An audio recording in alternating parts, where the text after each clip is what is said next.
بسم اللہ الرحمن الرحیم شروع اللہ کے نام سے جو رحمان و رحیم ہے۔ حامیم والکتاب المبین انا انزلناه فی لیلۃ مبارکۃ انا کنا منذرین۔ حامیم، قسم ہے اس کتاب مبین کی کہ ہم نے اسے ایک بڑی خیر و برکت والی رات میں نازل کیا ہے، کیونکہ ہم لوگوں کو متنبع کرنے کا ارادہ رکھتے تھے۔ کتاب مبین کی قسم کھانے کا مطلب سورہ زخرف حاشیہ نمبر 1 میں بیان کیا جا چکا ہے۔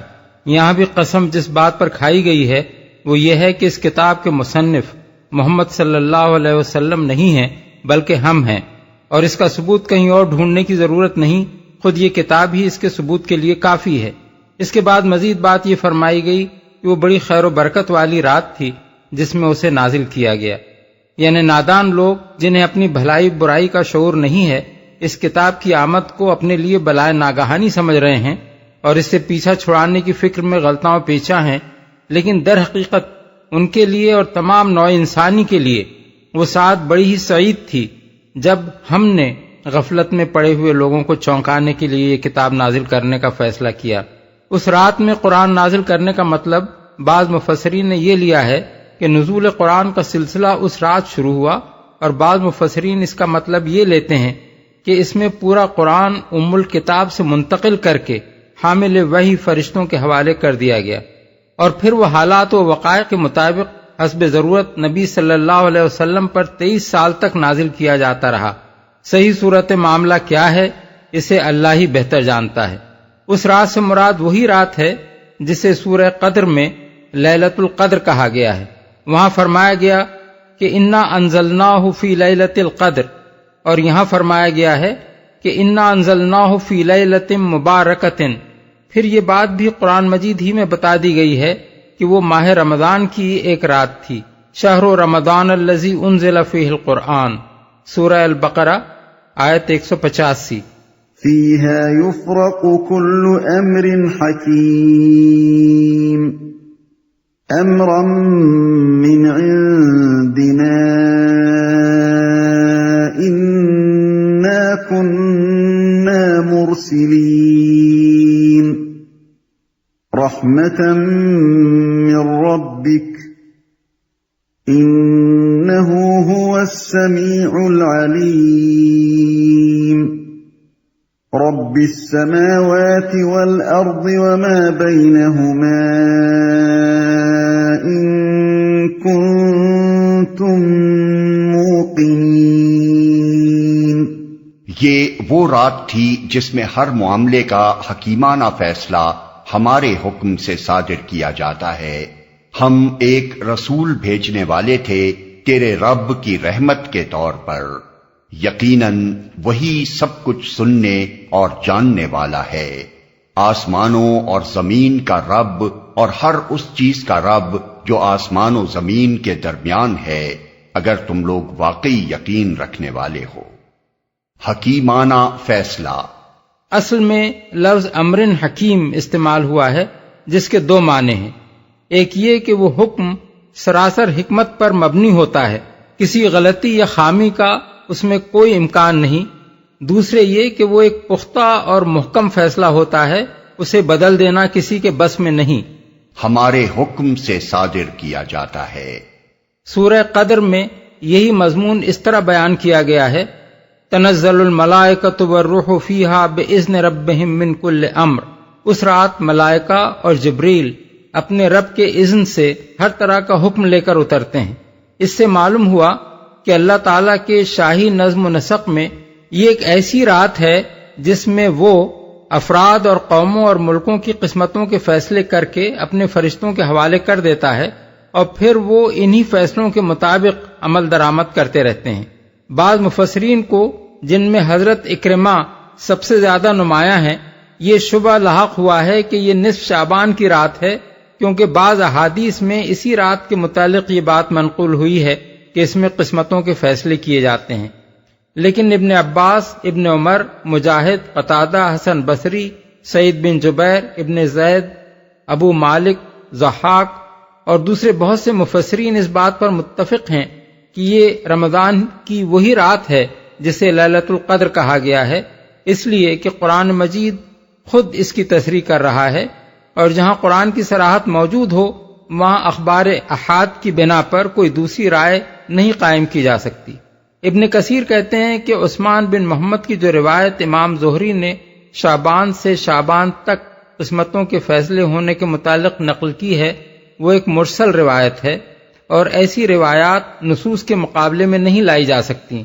قاضی ابو بکر ابن العربی کہتے ہیں کہ نصف شعبان کی رات کے متعلق کوئی حدیث قابل اعتماد نہیں ہے، نہ اس کی فضیلت کے بارے میں اور نہ اس امر میں کہ اس رات قسمتوں کے فیصلے ہوتے ہیں، لہذا ان کی طرف التفات نہیں کرنا چاہیے۔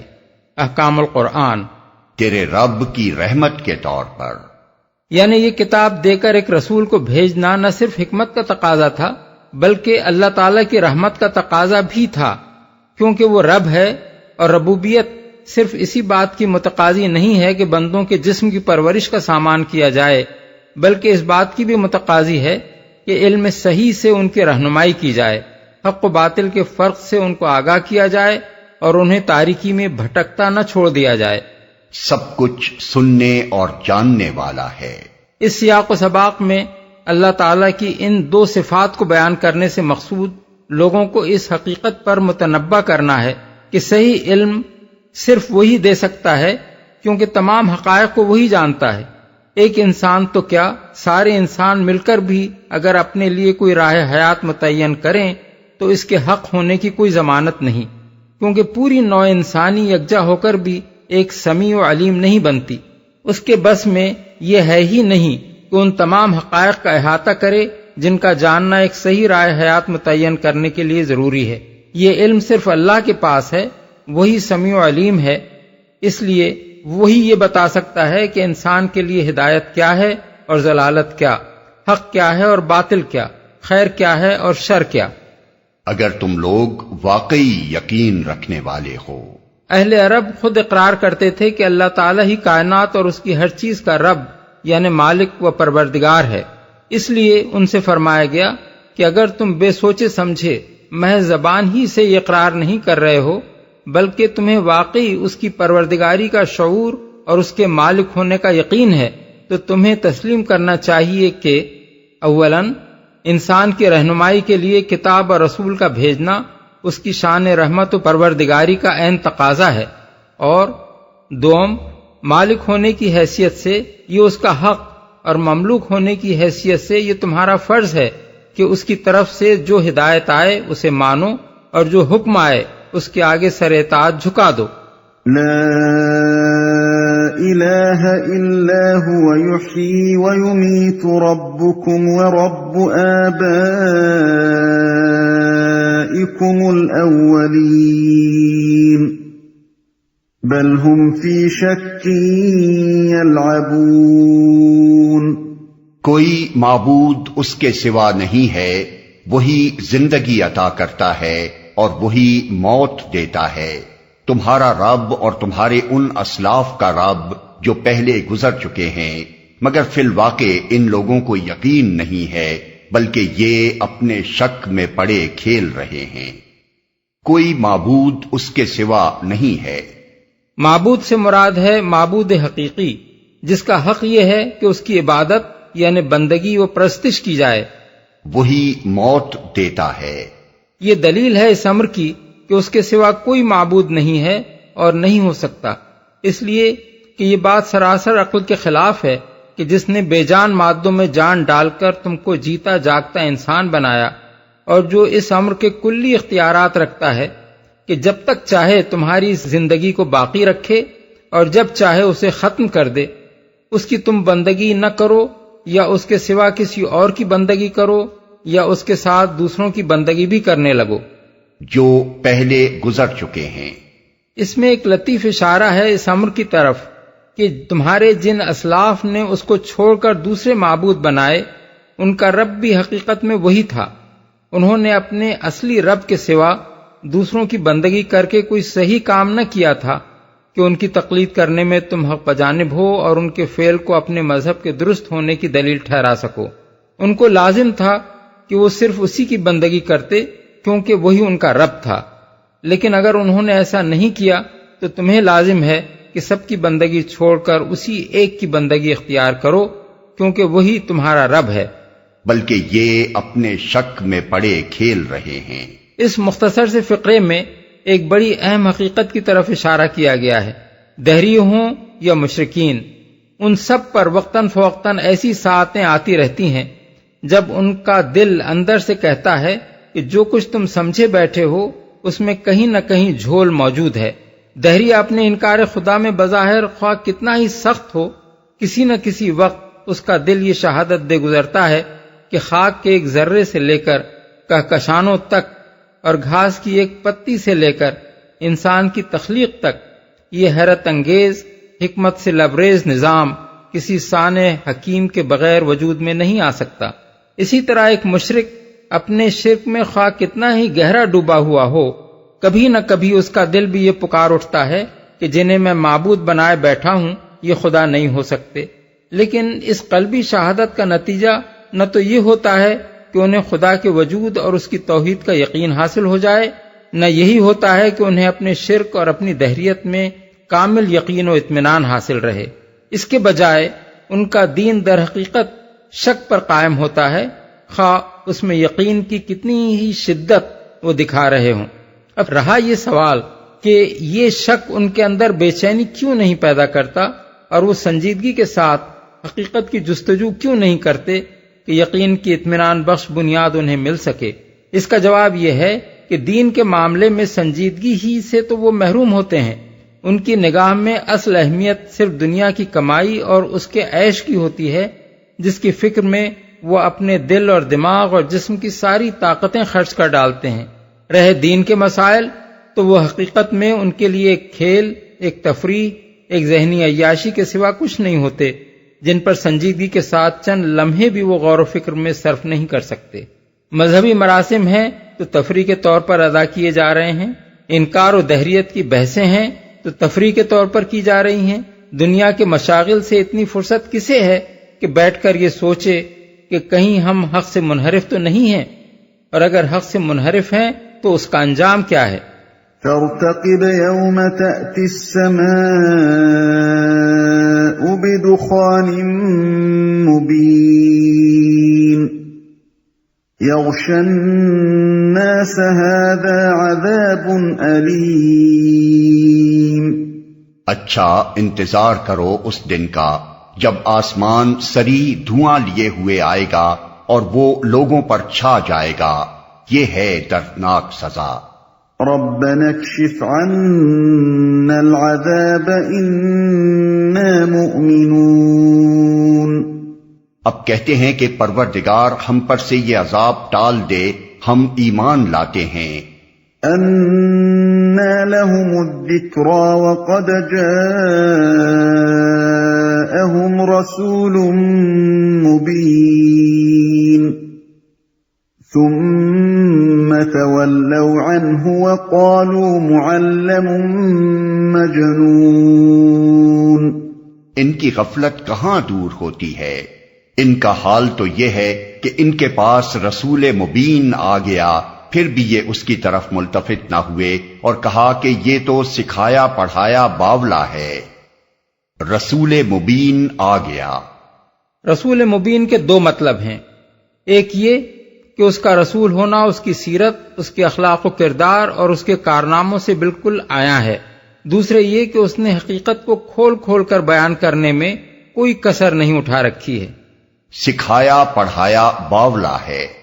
ان کا مطلب یہ تھا کہ یہ بیچارہ تو سیدھا سادہ آدمی تھا، کچھ دوسرے لوگوں نے اسے بھروں پر چڑھا لیا اور وہ درپردہ قرآن کی آیتیں گھڑ گھڑ کر اسے پڑھا دیتے ہیں، یہ آ کر عام لوگوں کے سامنے انہیں پیش کر دیتا ہے، وہ مزے سے بیٹھے رہتے ہیں اور یہ گالیاں اور پتھر کھاتا ہے۔ اس طرح ایک چلتا ہوا فقرہ کہہ کر وہ ان ساری دلیلوں اور نصیحتوں اور سنجیدہ تعلیمات کو اڑا دیتے تھے جو رسول اللہ صلی اللہ علیہ وسلم برسوں سے ان کے سامنے پیش کر کر کے تھکے جا رہے تھے۔ وہ نہ ان معقول باتوں پر کوئی توجہ کرتے تھے جو قرآن مجید میں بیان کی جا رہی تھیں، نہ یہ دیکھتے تھے کہ جو شخص یہ باتیں پیش کر رہا ہے وہ کس پائے کا آدمی ہے، اور نہ یہ الزام رکھتے وقت ہی وہ کچھ سوچنے کی زحمت گوارا کرتے تھے کہ ہم یہ کیا بکواس کر رہے ہیں۔ ظاہر بات ہے کہ اگر کوئی دوسرا شخص در پردہ بیٹھ کر سکھانے پڑھانے والا ہوتا تو وہ حضرت خدیجہ اور ابو بکر اور علی اور زید بن حارثہ اور دوسرے ابتدائی مسلمانوں سے آخر کیسے چھپ جاتا، جن سے بڑھ کر رسول اللہ صلی اللہ علیہ وسلم سے قریب اور ہر وقت کا ساتھی کوئی نہ تھا۔ پھر کیا وجہ ہے کہ یہی لوگ سب سے بڑھ کر حضور کے گرویدہ اور عقیدت مند تھے، حالانکہ در پردہ کسی دوسرے شخص کے سکھانے پڑھانے سے نبوت کا کاروبار چلایا گیا ہوتا تو یہی لوگ آپ کی مخالفت میں سب سے پیش ہوتے۔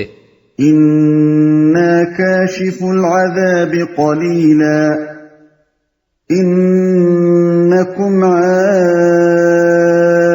عَائِدُونَ ہم ذرا عذاب ہٹائے دیتے ہیں، تم لوگ پھر وہی کچھ کرو گے جو پہلے کر رہے تھے۔ يَوْمَ نَبْطِشُ الْبَطْشَةَ الْكُبْرَى إِنَّا مُنْتَقِمُونَ جس روز ہم بڑی ضرب لگائیں گے وہ دن ہوگا جب ہم تم سے انتقام لیں گے۔ ان آیات کے مفہوم میں مفسرین کے درمیان بڑا اختلاف واقع ہوا ہے، اور یہ اختلاف صحابہ کرام کے زمانے میں بھی پایا جاتا تھا۔ حضرت عبداللہ بن مسعود کے مشہور شاگرد مسروق کہتے ہیں کہ ایک روز ہم کوفے کی مسجد میں داخل ہوئے تو دیکھا کہ ایک واعظ لوگوں کے سامنے تقریر کر رہا ہے۔ اس نے آیت یوم تأتی السماء بدخان مبین پڑھی، پھر کہنے لگا جانتے ہو یہ کیسا دھواں ہے؟ یہ دھواں قیامت کے روز آئے گا اور کفار و منافقین کو اندھا بہرا کر دے گا، مگر اہل ایمان پر اس کا اثر بس اس قدر ہوگا کہ جیسے زکام لاحق ہو گیا ہو۔ اس کی یہ بات سن کر ہم حضرت عبداللہ بن مسعود کے پاس گئے اور ان سے واعظ کی یہ تفسیر بیان کی۔ حضرت عبداللہ لیٹے ہوئے تھے، یہ تفسیر سن کر گھبرا کے اٹھ بیٹھے اور کہنے لگے کہ آدمی کو علم نہ ہو تو اسے جاننے والوں سے پوچھ لینا چاہیے۔ اصل بات یہ ہے کہ جب قریش کے لوگ اسلام قبول کرنے سے انکار اور رسول اللہ صلی اللہ علیہ وسلم کی مخالفت کرتے ہی چلے گئے تو حضور نے دعا کی کہ خدایا یوسف علیہ السلام کے قحط جیسے قحط سے میری مدد فرما۔ چنانچہ ایسا شدید کال پڑا کہ لوگ ہڈیاں اور چمڑا اور مردار تک کھا گئے۔ اس زمانے میں حالت یہ تھی کہ جو شخص آسمان کی طرف دیکھتا تھا اسے بھوک کی شدت میں بس دھواں ہی دھواں نظر آتا تھا۔ آخرکار ابو سفیان نے آ کر حضور سے کہا کہ آپ تو صلہ رحمی کی دعوت دیتے ہیں، آپ کی قوم بھوکوں مر رہی ہے، اللہ سے دعا کیجئے کہ اس مصیبت کو دور کر دے۔ یہی زمانہ تھا جب قریش کے لوگ کہنے لگے تھے کہ خدایا ہم پر سے یہ عذاب دور کر دے تو ہم ایمان لے آئیں گے۔ اسی واقعے کا ذکر ان آیات میں کیا گیا ہے، اور بڑی ضرب سے مراد وہ ضرب ہے جو آخرکار جنگ بدر کے روز قریش کو لگائی گئی۔ یہ روایت امام احمد، بخاری، ترمذی، نسائی، ابن جریر اور ابن ابی حاتم نے متعدد سندوں کے ساتھ مسروق سے نقل کی ہے، اور مسروق کے علاوہ ابراہیم نخعی، قتادہ، عاصم اور عامر کا بھی یہی بیان ہے کہ حضرت عبداللہ بن مسعود نے اس آیت کی یہ تفسیر ارشاد فرمائی تھی۔ اس لیے اس امر میں کوئی شک نہیں رہتا کہ حضرت موصوف کی رائے فی الواقع یہی تھی۔ تابعین میں سے مجاہد، قتادہ، ابو العالیہ، مقاتل، ابراہیم النخعی، ضحاک اور عطیۃ العوفی وغیرہ حضرات نے بھی اس تفسیر میں حضرت عبداللہ بن مسعود سے اتفاق کیا ہے۔ دوسری طرف حضرت علی، ابن عمر، ابن عباس، ابو سعید خدری، زید بن علی اور حسن بصری جیسے اکابر کہتے ہیں کہ ان آیات میں سارا ذکر قیامت کے قریب زمانے کا کیا گیا ہے، اور وہ دھواں جس کی خبر دی گئی ہے اسی زمانے میں زمین پر چھائے گا۔ مزید تقویت اس تفسیر کو ان روایات سے ملتی ہے جو خود نبی صلی اللہ علیہ وسلم سے منقول ہیں۔ حذیفہ بن اسید الغفاری کہتے ہیں کہ ایک روز ہم قیامت کے متعلق آپس میں گفتگو کر رہے تھے، اتنے میں حضور برآمد ہوئے اور فرمایا قیامت قائم نہ ہوگی جب تک 10 علامات یکے بعد دیگر ظاہر نہ ہو لیں۔ سورج کا مغرب سے طلوع ہونا، دھواں، دابہ، یاجوج و ماجوج کا خروج، عیسیٰ ابن مریم کا نزول، زمین کا دھنسنا، مشرق میں، مغرب میں اور جزیرۃ العرب میں، اور عدن سے آگ کا نکلنا جو لوگوں کو ہانکتی ہوئی لے جائے گی۔ مسلم۔ اسی کی تائید ابو مالک اشعری کی وہ روایت کرتی ہے جسے ابن جریر اور طبرانی نے نقل کیا ہے، اور ابو سعید خدری کی روایت جسے ابن ابی حاتم نے نقل کیا ہے۔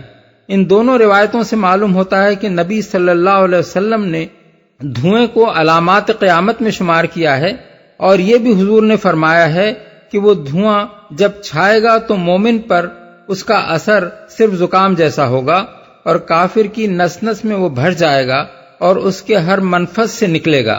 ان دونوں تفسیروں کا تعارض اوپر کی آیات پر غور کرنے سے بآسانی رفع ہو سکتا ہے۔ جہاں تک حضرت عبداللہ بن مسعود کی تفسیر کا تعلق ہے، یہ امر واقعہ ہے کہ مکہ معظمہ میں حضور کی دعا سے سخت قحط رونما ہوا تھا، جس سے کفار کے خنے بہت کچھ ڈھیلے پڑ گئے تھے، اور انہوں نے اسے رفع کرانے کے لیے حضور سے دعا کی درخواست کی تھی۔ اس واقعے کی طرف قرآن مجید میں متعدد مقامات پر اشارے کیے گئے ہیں۔ ان آیات میں بھی صاف محسوس ہوتا ہے کہ اشارہ اسی صورتحال کی طرف ہے۔ کفار کا یہ کہنا کہ پروردگار ہم پر سے یہ عذاب ٹال دے، ہم ایمان لاتے ہیں، اللہ تعالیٰ کا یہ فرمانا کہ ان کی غفلت کہاں دور ہوتی ہے، جبکہ ان کے پاس رسول مبین آ گیا، پھر بھی یہ اس کی طرف ملتفت نہ ہوئے، اور کہا کہ یہ تو سکھایا پڑھایا باولا ہے۔ پھر یہ فرمانا کہ ہم ذرا عذاب ہٹائے دیتے ہیں، تم لوگ پھر وہی کچھ کرو گے جو پہلے کر رہے تھے۔ یہ ساری باتیں اسی صورت میں راست آ سکتی ہیں جبکہ واقعہ حضور ہی کے زمانے کا ہو۔ قیامت کے قریب ہونے والے واقعات پر ان کا اطلاق بعید از فہم ہے، اس لیے اس حد تک تو ابن مسعود رضی اللہ عنہ کی تفسیر ہی صحیح معلوم ہوتی ہے، لیکن اس کا یہ حصہ صحیح نہیں معلوم ہوتا کہ دھواں بھی اسی زمانے میں ظاہر ہوا تھا، اور اس شکل میں ظاہر ہوا تھا کہ بھوک کی شدت میں جب لوگ آسمان کی طرف دیکھتے تھے تو دھواں ہی دھواں نظر آتا تھا۔ یہ بات قرآن مجید کے ظاہر الفاظ سے بھی مطابقت نہیں رکھتی اور احادیث کے بھی خلاف ہے۔ قرآن میں یہ کہاں کہا گیا ہے کہ آسمان دھواں لیے ہوئے آ گیا اور لوگوں پر چھا گیا؟ وہاں تو کہا گیا ہے کہ اچھا تو اس دن کا انتظار کرو جب آسمان سری دھواں لیے ہوئے آئے گا اور وہ لوگوں پر چھا جائے گا۔ بعد کی آیات کو نگاہ میں رکھ کر دیکھا جائے تو اس ارشاد کا صاف مطلب یہ معلوم ہوتا ہے کہ جب تم نہ رسول کے سمجھانے سے مانتے ہو، نہ قحط کی شکل میں جو تنبیہ تمہیں کی گئی ہے اس سے ہی ہوش میں آتے ہو، تو پھر قیامت کا انتظار کرو۔ اس وقت جب پوری طرح شامت آئے گی تب تمہیں پتہ چل جائے گا کہ حق کیا تھا اور باطل کیا تھا۔ پس جہاں تک دھوئیں کا تعلق ہے اس کے بارے میں صحیح بات یہی ہے کہ وہ قحط کے زمانے کی چیز نہیں ہے بلکہ علامات قیامت میں سے ہے، اور یہی بات احادیث سے بھی معلوم ہوتی ہے۔ تعجب ہے کہ مفسرین کبار میں سے جنہوں نے حضرت ابن مسعود کی تائید کی انہوں نے پوری بات کی تائید کر دی، اور جنہوں نے ان کی تردید کی انہوں نے پوری بات کی تردید کر دی، حالانکہ آیات اور احادیث پر غور کرنے سے یہ صاف معلوم ہو جاتا ہے کہ اس کا کون سا حصہ صحیح ہے اور کون سا غلط۔ وَلَقَدْ فَتَنَّا قَبْلَهُمْ قَوْمَ فِرْعَوْنَ وَجَاءَهُمْ رَسُولٌ كَرِيمٌ أَنْ أَدُّوا إِلَيَّ عِبَادَ اللَّهِ إِنِّي لَكُمْ رَسُولٌ أَمِينٌ وَأَلَّا تَعْلُوا عَلَى اللَّهِ إِنِّي آتِيكُمْ بِسُلْطَانٍ مُبِينٍ۔ ہم ان سے پہلے فرعون کی قوم کو اسی آزمائش میں ڈال چکے ہیں۔ ان کے پاس ایک نہایت شریف رسول آیا اور اس نے کہا، اللہ کے بندوں کو میرے حوالے کرو، میں تمہارے لیے ایک امانت دار رسول ہوں۔ اللہ کے مقابلے میں سرکشی نہ کرو، میں تمہارے سامنے اپنی ماموریت کی صریح سند پیش کرتا ہوں۔ شریف رسول، اصل میں رسول کریم کے الفاظ استعمال ہوئے ہیں۔ کریم کا لفظ جب انسان کے لیے بولا جاتا ہے تو اس سے مراد یہ ہوتی ہے کہ وہ بہترین شریفانہ خصائل اور نہایت قابل تعریف صفات سے متصف ہے. معمولی خوبیوں کے لیے یہ لفظ نہیں بولا جاتا. اس نے کہا، یہ بات ابتدائی میں سمجھ لینی چاہیے کہ یہاں حضرت موسیٰ کے جو اقوال نقل کیے جا رہے ہیں وہ ایک وقت میں ایک ہی مسلسل تقریر کے اجزاء نہیں ہیں، بلکہ سالہ سال کے دوران میں مختلف مواقع پر جو باتیں انہوں نے فرعون اور اس کے اہل دربار سے کہی تھیں ان کا خلاصہ چند فقروں میں بیان کیا جا رہا ہے. میرے حوالے کرو. اصل میں ادو الیہ عباد اللہ کے الفاظ استعمال ہوئے ہیں. ان کا ایک ترجمہ تو وہ ہے جو اوپر ہم نے کیا ہے، اور اس کے لحاظ سے یہ اس مطالبے کا ہم معنی ہے جو سورہ اعراف آیت 105، سورہ طٰہٰ آیت 47 اور الشعراء آیت 17 میں گزر چکا ہے کہ بنی اسرائیل کو میرے ساتھ جانے کے لیے چھوڑ دو. دوسرا ترجمہ جو حضرت عبداللہ بن عباس سے منقول ہے یہ ہے کہ اللہ کے بندو میرا حق ادا کرو، یعنی میری بات مانو، مجھ پر ایمان لاؤ اور میری ہدایت کی پیروی کرو، یہ خدا کی طرف سے تمہارے اوپر میرا حق ہے. بات کا یہ فقرہ کہ میں تمہارے لیے ایک امانت دار رسول ہوں اس دوسرے مفہوم کے ساتھ زیادہ مناسبت رکھتا ہے. امانت دار رسول ہوں یعنی بھروسے کے قابل رسول ہوں، اپنی طرف سے کوئی بات ملا کر کہنے والا نہیں ہوں، نہ اپنی کسی ذاتی خواہش یا غرض کے لیے خود ایک حکم یا قانون گھڑ کر خدا کے نام سے پیش کرنے والا ہوں. مجھ پر تم یہ اعتماد کر سکتے ہو کہ جو کچھ میرے بھیجنے والے نے کہا ہے وہی بے کم و کاست تم تک پہنچاؤں گا. واضح رہے کہ یہ دو فقرے اس وقت کے ہیں جب حضرت موسیٰ نے سب سے پہلے اپنی دعوت پیش فرمائی تھی. صریح سند پیش کرتا ہوں. دوسرے الفاظ میں اس کا مطلب یہ ہے کہ میرے مقابلے میں جو سرکشی تم کر رہے ہو یہ دراصل اللہ کے مقابلے میں سرکشی ہے، کیونکہ میری جن باتوں پر تم بگڑ رہے ہو وہ میری نہیں بلکہ اللہ کی باتیں ہیں، اور میں اسی کے رسول کی حیثیت سے انہیں بیان کر رہا ہوں. اگر تمہیں اس میں شک ہے کہ میں اللہ کا بھیجا ہوا ہوں یا نہیں تو میں تمہارے سامنے اپنے مامور من اللہ ہونے کی صریح سند پیش کرتا ہوں. اس سند سے مراد کوئی ایک معجزہ نہیں ہے بلکہ معجزات کا وہ طویل سلسلہ ہے جو فرعون کے دربار میں پہلی مرتبہ پہنچنے کے بعد سے آخر زمانہ قیام مصر تک حضرت موسیٰ علیہ السلام فرعون اور اس کی قوم کو سالہ سال تک دکھاتے رہے. جس سند کو بھی ان لوگوں نے جھٹلایا اس سے بڑھ کر صریح سند آپ پیش کرتے چلے گئے. وَإِنِّي عُذْتُ بِرَبِّي وَرَبِّكُمْ أَن تَرْجُمُونِ وَإِن لَّمْ تُؤْمِنُوا لِي فَاعْتَزِلُونِ. اور میں اپنے رب اور تمہارے رب کی پناہ لے چکا ہوں اس سے کہ تم مجھ پر حملہ آور ہو. اگر تم میری بات نہیں مانتے تو مجھ پر ہاتھ ڈالنے سے باز رہو. یہ اس زمانے کی بات ہے جب حضرت موسیٰ کی پیش کردہ ساری نشانیوں کے مقابلے میں فرعون اپنی ہٹ پر اڑا ہوا تھا، مگر یہ دیکھ کر کہ ان نشانیوں سے مصر کے عوام اور خواص روز بروز متاثر ہوتے چلے جا رہے ہیں اس کے ہوش اڑے جا رہے تھے. اس زمانے میں پہلے تو اس نے بھرے دربار میں وہ تقریر کی جو سورہ زخرف آیات 51-53 میں گزر چکی ہے. ملاحظہ ہو حواشی سورہ زخرف 45-49. پھر زمین پاؤں تلے سے نکلتی دیکھ کر آخر کار وہ اللہ کے رسول کو قتل کر دینے پر آمادہ ہو گیا.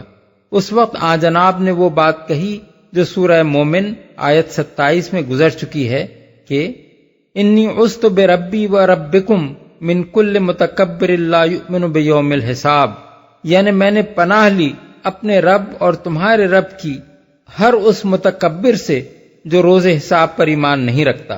یہاں حضرت موسیٰ اپنی اسی بات کا حوالہ دے کر فرعون اور اس کے اعیان سلطنت سے فرما رہے ہیں کہ دیکھو میں تمہارے سارے حملوں کے مقابلے میں اللہ رب العالمین کی پناہ مانگ چکا ہوں. اب تم میرا تو کچھ نہیں بگاڑ سکتے، لیکن اگر تم خود اپنی خیر چاہتے ہو تو مجھ پر حملہ آور ہونے سے باز رہو. میری بات نہیں مانتے تو نہ مانو، مجھ پر ہاتھ ہرگز نہ ڈالنا ورنہ اس کا بہت برا انجام دیکھو گے. فَدَعَا رَبَّهُ أن هؤلاء قوم مجرمون. آخر کار اس نے اپنے رب کو پکارا کہ یہ لوگ مجرم ہیں. یہ حضرت موسیٰ کی آخری رپورٹ ہے جو انہوں نے اپنے رب کے سامنے پیش کی. یہ لوگ مجرم ہیں، یعنی ان کا مجرم ہونا اب قطعی طور پر ثابت ہو چکا ہے. کوئی گنجائش ان کے ساتھ رعایت برتنے اور ان کو اصلاح حال کا مزید موقع دینے کی باقی نہیں رہی ہے. اب وقت آ گیا ہے کہ حضور آخری فیصلہ صادر فرمائیں. فَأَسْرِ بِعِبَادِي لَيْلًا إِنَّكُمْ مُتَّبَعُونَ وَاتْرُكِ الْبَحْرَ رَهْوًا إِنَّهُمْ جُندٌ مُغْرَقُونَ. جواب دیا گیا، اچھا تو راتوں رات میرے بندوں کو لے کر چل پڑ، تم لوگوں کا پیچھا کیا جائے گا، سمندر کو اس کے حال پر کھلا چھوڑ دے، یہ سارا لشکر غرق ہونے والا ہے. میرے بندوں کو لے کر چل پڑ، یعنی ان سب لوگوں کو جو ایمان لائے ہیں، ان میں بنی اسرائیل بھی تھے اور مصر کے وہ قبطی باشندے بھی جو حضرت یوسف کے زمانے سے حضرت موسیٰ کی آمد تک مسلمانوں میں شامل ہو چکے تھے، اور وہ لوگ بھی جنہوں نے حضرت موسیٰ کی نشانیاں دیکھ کر اور آپ کی دعوت و تبلیغ سے متاثر ہو کر اہل مصر میں سے اسلام قبول کر لیا تھا. پیچھا کیا جائے گا. یہ ابتدائی حکم ہے جو حضرت موسیٰ کو ہجرت کے لیے دیا گیا تھا. سارا لشکر غرق ہونے والا ہے. یہ حکم اس وقت دیا گیا جب حضرت موسیٰ اپنے قافلے کو لے کر سمندر پار اتر چکے تھے اور چاہتے تھے کہ سمندر پر عصا مار کر اسے پھر ویسا ہی کر دیں جیسا وہ پھٹنے سے پہلے تھا، تاکہ فرعون اور اس کا لشکر اس راستے سے گزر کر نہ جائے جو معجزے سے بنا تھا. اس وقت فرمایا گیا کہ ایسا نہ کرو، اس کو اسی طرح پھٹا کا پھٹا رہنے دو تاکہ فرعون اپنے لشکر سمیت اس راستے میں اتر آئے، پھر سمندر کو چھوڑ دیا جائے گا اور یہ پوری فوج غرق کر دی جائے گی. كم تركوا من جنات وعيون وزروع ومقام كريم ونعمة كانوا فيها فاكهين كذلك وأورثناها قوما آخرين فما بكت عليهم السماء والأرض وما كانوا منظرين. کتنے ہی باغ اور چشمے اور کھیت اور شاندار نہل تھے جو وہ چھوڑ گئے، کتنے ہی عیش کے سر و سامان جن میں وہ مزے کر رہے تھے ان کے پیچھے دھرے رہ گئے.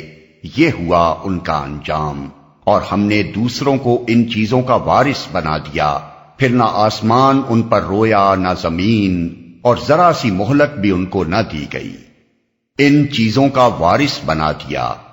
حضرت حسن بصری کہتے ہیں کہ اس سے مراد بنی اسرائیل ہیں جنہیں اللہ تعالیٰ نے قوم فرعون کے بعد مصر کی سرزمین کا وارث بنا دیا.